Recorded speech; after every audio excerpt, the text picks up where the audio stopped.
जय श्री हरि। पुरुषोत्तम मास महात्म्य कथा अध्याय 26वां। वाल्मीकि मुनि बोले, हे राजन, अब मैं तुम्हें पुरुषोत्तम मास के व्रत के अंत में किए जाने वाले नियम त्याग की पवित्र विधि कथा के रूप में सुनाता हूँ। राजा डिढ़नवा अत्यंत श्रद्धा से सुनने लगे।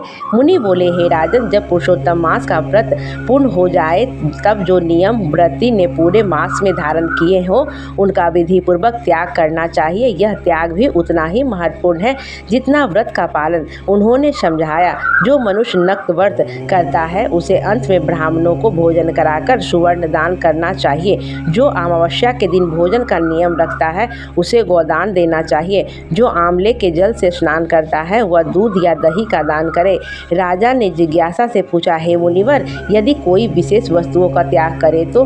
वाल्मीकि जी बोले, हे राजन, जिसने फलों का नियम किया हो वह फलों का दान करे, जिसने तेल त्यागा हो वह घृत का दान करे, और जिसने घृत छोड़ा हो वह दूध का दान करे। जो भूमि पर सोता रहा हो वह गद्दे और सैया का दान करे। जो पातल में भोजन करता रहा हो वह ब्राह्मणों को भोजन कराकर घी और शक्कर का दान करे। फिर उन्होंने कहा, मौन व्रत करने वाला सुवर्ण तिल का दान करे। जिसने जूते का त्याग किया हो वह जूते का दान करे। जिसने नमक छोड़ा हो वह विभिन्न रसों का दान करे, और जिसने दीप का त्याग किया हो वह दीप दान करे। राजा यह सब सुनकर आश्चर्यचकित थे कि व्रत का हर नियम किसी न किसी दान से जुड़ा हुआ है। वाल्मीकि मुनि ने आगे कहा, हे राजन, जो इस पुरुषोत्तम मास में भक्ति और नियम से व्रत करता है वह वैकुंठ में स्थान पाता है। यदि कोई पूर्ण विधि से दान करने में समर्थ ना हो तो भी श्रद्धा से किया गया छोटा सा दान व्रत का पूर्ण कर देता है। उन्होंने आगे एक गुड़ रहस्य बताया। इस मास में एक समय भोजन करना अत्यंत पवित्र माना गया है। जो व्यक्ति नियम पूर्वक भोजन करता है उसके बड़े बड़े पाप भी नष्ट हो जाते हैं। जो एकादशी का व्रत करता है वह अंत में भगवान के धाम को प्राप्त करता है। फिर मुनि ने कुशा की महिमा बताते हुए कहा, कुशा अत्यंत पवित्र है।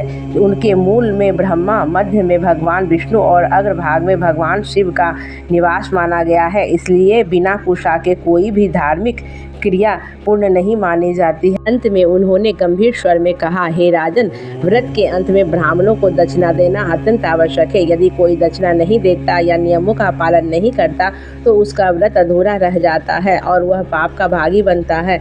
इसलिए हे राजन, जो मनुष्य श्रद्धा और भक्ति नियम से पुरुषोत्तम मास का व्रत करता है और अंत में विधि पूर्वक उसका त्याग करता है वह इस संसार में सुख और समृद्धि प्राप्त कर अंत में भगवान के परम धाम को जाता है। यह सुनकर राजा डिढ़नवा का हृदय श्रद्धा से भर कर और उसने निश्चय किया कि इस व्रत को पूरी विधि और नियम के साथ पूर्ण करेगा। प्रेम से बोलिए, जय श्री हरि।